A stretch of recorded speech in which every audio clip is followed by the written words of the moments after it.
বাংলাদেশ আওয়ামী লীগের যুগ্ম সাধারণ সম্পাদক আফম বাহাউদ্দিন নাসিম সচিবালয়ে সাংবাদিকদের প্রবেশ পাস বাতিল, মিডিয়া হাউসগুলোতে গিয়ে পেশি শক্তি প্রদর্শন, সাংবাদিকদের চাকরি থেকে অব্যাহতি প্রদানের জন্য অন্যায্য চাপ প্রদান, সাংবাদিকদের বিরুদ্ধে মিথ্যা, বানোয়াট ও ভিত্তিহীন মামলা দায়েরের বিরুদ্ধে কয়েকটি গণমাধ্যমে আক্রমণ ও আক্রমণের হুমকি এবং সর্বোপরি গণমাধ্যমের স্বাধীনতা খর্ব হওয়ার প্রতিবাদে এক বিবৃতি প্রদান করেছেন। বিবৃতিতে আওয়ামী লীগের যুগ্ম সাধারণ সম্পাদক বলেন, বর্তমান ফ্যাসিস্ট ইউনূস সরকার অবৈধভাবে ক্ষমতা দখলের পর থেকে সরকারি বেসরকারি সকল প্রতিষ্ঠানে দখলদারিত্ব কায়েম করার অপচেষ্টায় নিযুক্ত রয়েছে। এ সরকার কোনোভাবেই জনমনে স্বস্তি আনতে পারছে না।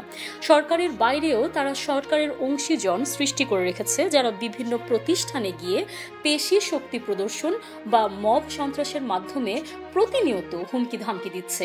সরকারের প্রচ্ছন্ন সমর্থনে ফ্যাসিবাদ কায়েমের এক নব রূপ হাজির করা হয়েছে। যাদের এই দুরভিসন্ধির বিরুদ্ধে কথা বলতে পারত সাংবাদিক সমাজ সহ বুদ্ধিজীবী শ্রেণী। সুতরাং ফ্যাসিস্ট এই সরকার প্রথম থেকেই তাদের কণ্ঠরোধ করার জন্য হেন কোনো পন্থা নেই যেটা অবলম্বন করেনি। সাংবাদিক, আইনজীবী, শিক্ষক, বিচারপতি, শিল্পী সহ সকলের বিরুদ্ধে মিথ্যা ও মন গড়া হত্যা ও গুমের মামলা দায়ের করেছে। তাদের অনেককে গ্রেফতার করে কারান্তরীণ করে রেখেছে। যারা বাইরে আছে তাদেরকেও কথা বলতে দেওয়া হচ্ছে না। বিভিন্ন ধরনের হুমকি ধামকি দেওয়া হচ্ছে। বিভিন্ন গণমাধ্যমের কার্যালয়ে হামলার হুমকি দেওয়া হচ্ছে। আবার বিভিন্ন হাউসে গিয়ে প্রচলিত রীতিনীতির বাইরে গিয়ে সাংবাদিকদের চাকরিচ্যুত করার জন্য চাপ প্রদান করা হয়েছে। গণমাধ্যমের স্বাধীনতা খর্ব ও সাংবাদিকদের উপর স্মরণকালের ভয়াবহতম অত্যাচার নির্যাতনের কারণে ইতোমধ্যে বিভিন্ন আন্তর্জাতিক ফোরাম বা সংস্থা উদ্বেগ জানিয়েছে। বিবৃতিতে তিনি বলেন, গতকাল একটি প্রেস বিজ্ঞপ্তিতে সাংবাদিকদের সচিবালয়ে প্রবেশের পাস বাতিল করা হয়েছে।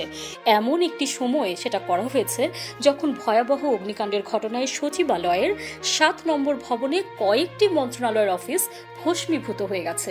এরই মধ্যে এ অগ্নিকাণ্ডের পূর্বাপরে সরকারের গৃহীত পদক্ষেপগুলো নিয়ে জনমনে অনেক প্রশ্নের উদ্রেক ঘটেছে। সচিবালয়ের মতো গুরুত্বপূর্ণ স্থাপনায় অগ্নিকাণ্ডের পেছনের কারণ নিরপেক্ষ তদন্তের মাধ্যমে জাতির সামনে পরিষ্কার হওয়া উচিত এবং দায়ীদের বিচারের আওতায় আনার দাবি জানাচ্ছি। কিন্তু ঠিক এ সময়ে সচিবালয়ে সাংবাদিকদের প্রবেশ পাস বাতিলের সিদ্ধান্তকে সন্দেহের দৃষ্টিতে দেখার যথেষ্ট অবকাশ রয়েছে। সরকারের পক্ষ থেকে এই অগ্নিকাণ্ডের পেছনের ঘটনা প্রবাহ ধামাচাপা দিতে এবং তা নিয়ে ধোঁয়াশা সৃষ্টির পায়তারা করা হচ্ছে।